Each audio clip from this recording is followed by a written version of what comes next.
Alexa, tell me about the American detainees.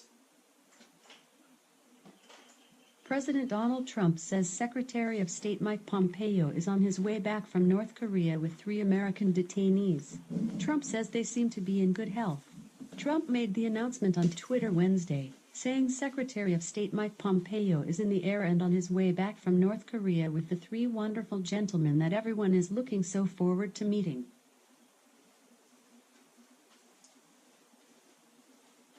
Alexa, give me my news briefing.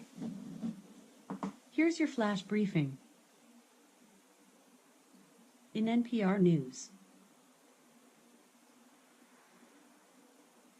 Live from NPR News in Washington, I'm Janine Herbst.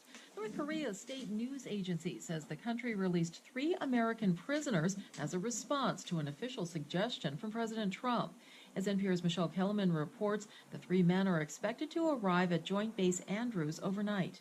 North Korean officials gave the 3 men amnesty, warning the visiting U.S. Secretary of State Mike Pompeo that the men shouldn't make the same mistakes again. All 3 are Korean Americans who were accused of hostile acts against the country. The family of Tony Kim thanked all those who worked for his return and credited President Trump for engaging directly with North Korea. He and 1 other American, Kim Hak-son, were teaching at Pyongyang University for Science and Technology when they were arrested last year. Businessman Kim Dong-chul was arrested in October 2015. Michelle Kellerman, NPR News, the State Department. Gina Haspel, President Trump's nominee to head the CIA, says she doesn't think that torture works. Facing tough questions in the Senate Intelligence Committee today in her confirmation hearing, she also said she would not carry out any presidential order that she felt was immoral. My moral compass is strong. I would not allow CIA to undertake activity that I thought was immoral, even if it was technically legal.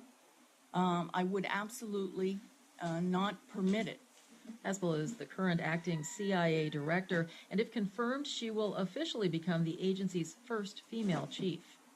A lawsuit challenging President Trump's decision to end a special status for certain immigrant groups has been amended to include Honduran immigrants. NPR's Richard Gonzalez has more. The expanded lawsuit was filed in federal court in Boston by the Massachusetts-based Lawyers Committee for Civil Rights and Economic Justice. It argues that the administration's decision to end temporary protected status, or TPS, for Salvadorans, Haitians, and now Hondurans is, quote, impermissibly infected with racial discrimination, violating the Constitution.